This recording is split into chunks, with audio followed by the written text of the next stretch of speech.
Hey everybody, Ace here, bringing you another collection video, and today we're going to be going over the Sega Master System. Now this actually is kind of recent addition to my collection, but I just love the design of this thing because it looks like an old tape player with like all these little designs here.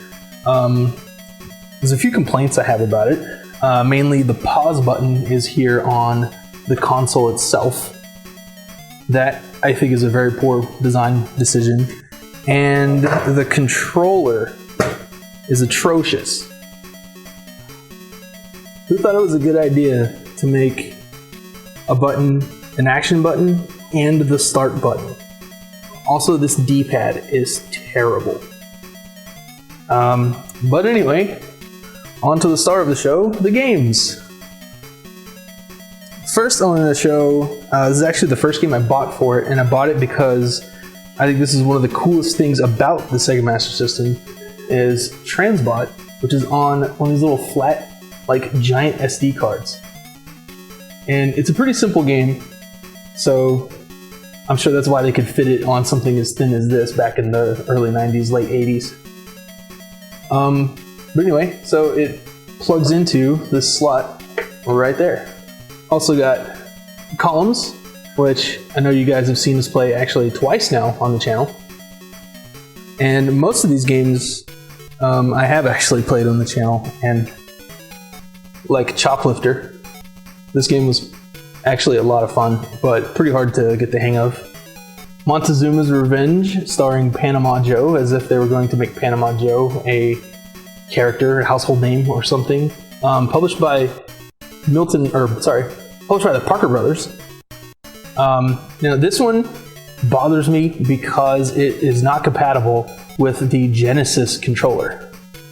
One good thing about the Sega Master System is you don't have to use this controller for most games because it uses the same input as the Genesis controller. Except this game, for some reason, with the Genesis controller plugged in, it's like it thinks that the right on the D-pad has been held down. So everything just constantly, or your character just constantly moves to the right, and it's impossible to play. So you're forced to use this controller. We have another interesting one from Activision called Cyborg Hunter. There's another one that I know you guys saw me play, and it's interesting because we found out that this game requires 2 controllers to play because there's not enough damn buttons on the Master System controller. You can't open the menu unless you have a second controller plugged in, and that's how you navigate the menu and choose items. Finally, we have a couple that I haven't shown on the channel yet. First one is called Miracle Warriors, which is a very almost punishing old school 8-bit RPG. I've tried playing it a few times. It's really hard to get the hang of because you can go anywhere, and any direction you go to is going to have pretty tough enemies unless you know where to go. So if you don't know where to go, you're going to have a hard time. But I look forward to actually playing this more and hopefully playing on the channel once I know what I'm doing. And another one I had to buy just because of the name, Lord of the Sword. It just struck me as ridiculous, and I had to have it.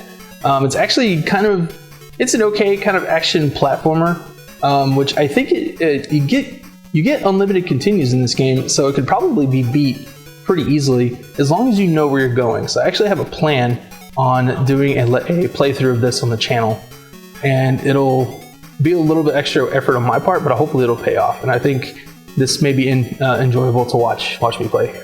So anyway, that's it. That's the Sega Master System.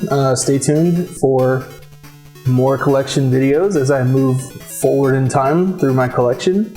As always, you can follow us on Twitter at NoiselessMound. There will be a link to our Patreon if you want to help us build our collection even more. And also we have a Discord server, which also it will be linked in the description. So stop by and have a chat.